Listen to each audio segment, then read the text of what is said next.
नमस्कार साथियों, आप सभी का फिर से स्वागत है एक बार फिर से साहित्य दर्पण प्रथम परिच्छेद के भाग 4 में।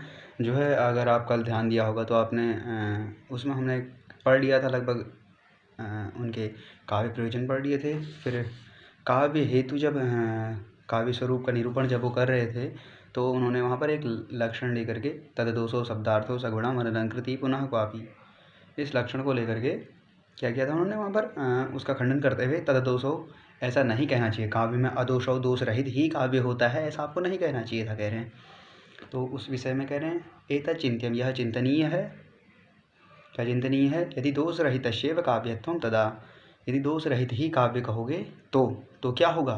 तो एक हनुमान नाटक है, बहुत प्रसिद्ध नाटक है। तो इसमें एक श्लोक है, जिस श्लोक में ये दोष दिखाएंगे आचार्य विश्वनाथ, उसमें दोष दिखाएंगे और बताएंगे कि अगर दोष रहे होने के बावजूद ये हनुमान नाटक इतना प्रसिद्ध है तो क्यों प्रसिद्ध है। इसका मतलब दोष रहित ही काव्य होता है, ऐसा आपका कहना, आचार्य मम्मट का ऐसा कहना गलत है। तो हम श्लोक पढ़ना प्रारंभ करते हैं। कहते हैं न्यक्कारो ह्ययमेव मे यद्रयस् तत्राप्यशौ तापसः शोप्यत्रैव निहन्ति राक्षसकुलं जीवत्यहो रावणः धिक् धिक् शक्रजितं प्रबोधितवता किं कुम्भकर्णेन वा स्वर्गग्रामटिका विलुण्ठन वृथो चूनः किमेभिर्भुजैः। तो इसमें हनुमान नाटक में रावण की गर्भोक्ति है। इसमें रावण कहता है कि जब राम जी लंका में प्रवेश कर जाते हैं, राक्षसों को का संहार करना शुरू कर देते हैं, तो तब क्या होता है कि रावण की ये गर्व भरी उक्ति है कि वो कहता है कि न्यक्कारो ह्ययमेव मे, न्यक्कारः धिक्कारः ही अयम एव, ये धिक्कार ही है। कह रहे हैं किस चीज़ को धिक्कार कर रहे हैं रावण? तो कह रहे हैं यद अरयः, ये मेरे लिए धिक्कार है। रावण कह रहे हैं कि ये मेरे लिए धिक्कार है कि मेरे शत्रु हैं। सबसे बड़ा धिक्कार ये है कि मेरे शत्रु हैं। तत्रापि असौ तापसः, उसमें भी ये तपस्वी मेरा शत्रु है, ये और दुख की बात है। कह रहे हैं क्या कह रहे हैं? न्यक्कारो ह्ययमेव मे यद्रयः, सबसे पहले तो धिक्कार है कि मेरे शत्रु हैं। तत्राप्यशौ तापसः, तत्रापि वहाँ पर उसमें भी क्या है, ये जो तपस्वी है, ये तपस्वी कौन है? जो अपने राज्य से ही निकाल दिया गया है, ऐसा वह तपस्वी जो है मेरा दुश्मन बना पड़ा है, मेरा शत्रु बना पड़ा है। सोपि अत्रैव निहन्ति राक्षसकुलम, सोपि अत्रैव राक्षसकुलम निहन्ति, वो भी कह रहा है यहाँ यहीं पर मेरे मतलब घर में घुस करके मारने वाली बात जो है, अत्रैव लंका में घुस करके ही जो है किसको मारा है? राक्षस कुलम निहन्ति, राक्षस कुल को मार रहा है। वो भी कब मार रहा है? जीवति अहो रावण, ये बड़े दुख की बात है कि रावण के जीवित रहते हुए वो क्या कर रहा है? अत्रैव राक्षस कुलम निहन्ति, यहीं पर राक्षस कुल को मार रहा है। ठीक। फिर कह रहे हैं धिक धिक शक्रजितम प्रबोधितवता किम कुंभकर्णेन वा, धिक्कार है शक्रजित, देखिए शक्रजित लिखा हुआ है, श को छा हुआ है, सचोटी और छत्वमिति वाच्यम, एक वार्तिक है, एक सूत्र है, बस थोड़ा थोड़ा अंतर के बाद वार्तिक लग जाता है। तो आप भी पता कीजिएगा, मैं ज़्यादा व्याकरण के अंदर नहीं जाऊंगा, आप पता कीजिएगा कि इन दोनों में से कौन सा सूत्र या वार्तिक लग करके यहाँ पर स को छ कर देता है।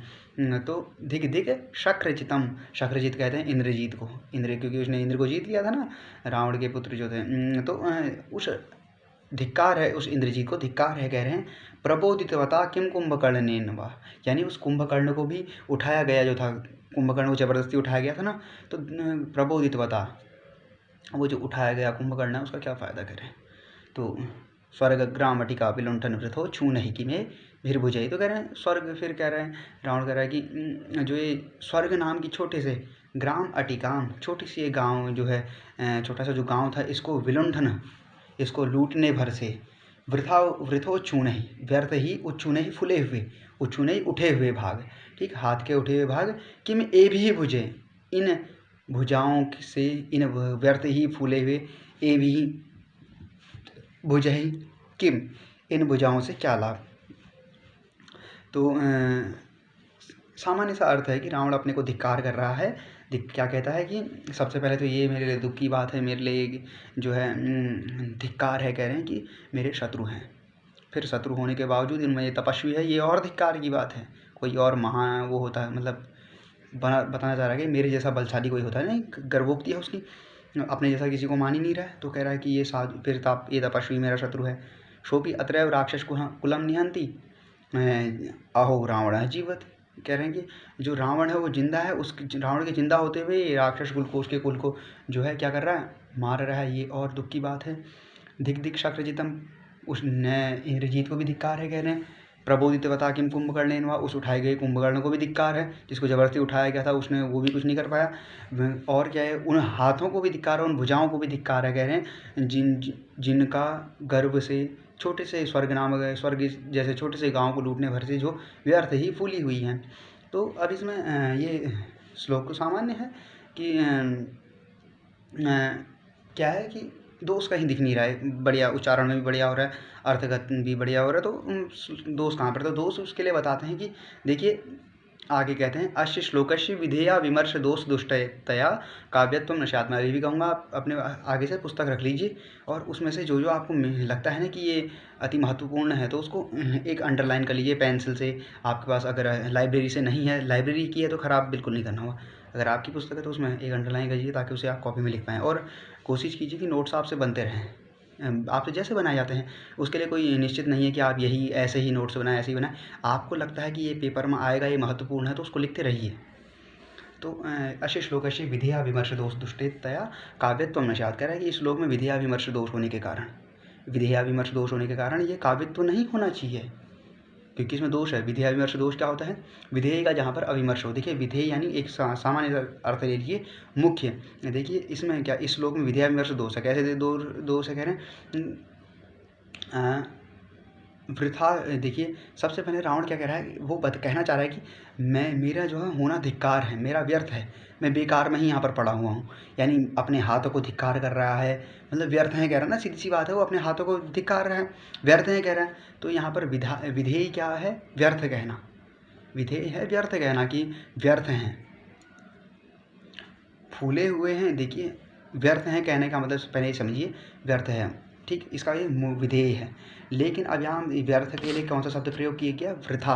वृथो छूने ही कहा है। आपने अगर चतुर्पाद के जो है पहले शब्द में देखेंगे तो क्या है कि वृथो छू नहीं, तो वृथा धन उच्छू नहीं, मतलब व्यर्थ।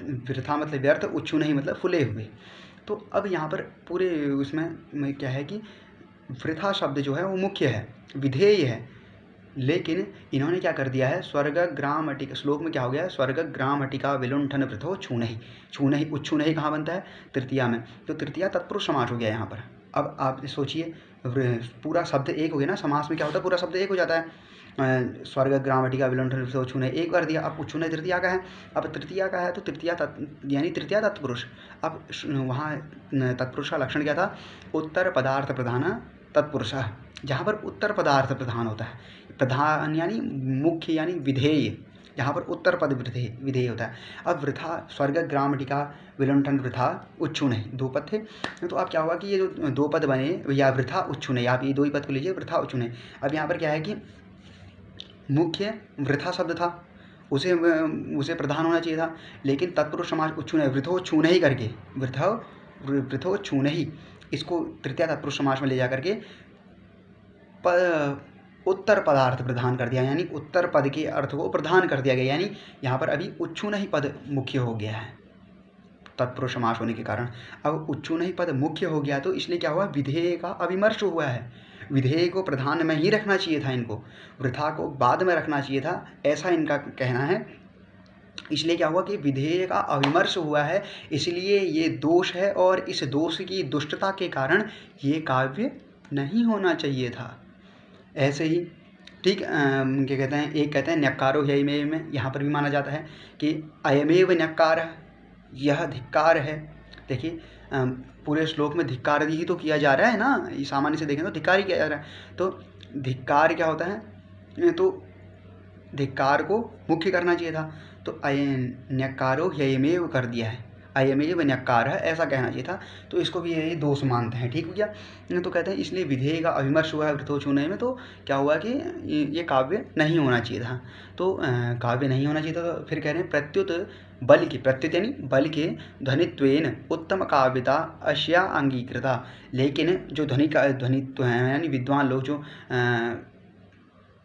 निष्ठित हैं, विद्वत हैं, उन जो है कवियों ने क्या माना है इसको? उत्तम काव्यताश्या अंगीकृता, इसको उत्तम काव्य की श्रेणी में माना है। यानी इस हनुमान नाटक जो है इसको उत्तम काव्य कहा है। ठीक, काव्य तीन प्रकार के, उत्तम मध्यम अधम, ठीक। तो उनमें जो उत्तम काव्य है वो ये ध्वनि काव्य माना जाता है, और मतलब ध्वनिकारों ने इसको उत्तम काव्य की श्रेणी में माना है। तो अब उत्तम काव्य श्रेणी माना तो इसमें तो दोष है, तो इस विश्वनाथ जी कहते हैं कि आपके लक्षण अनुसार तो दोष से युक्त होना चाहिए काव्य। तो इसको इन्होंने कैसे मान लिया कि ये उत्तम काव्य है, बल्कि यहाँ पर तो दोष है।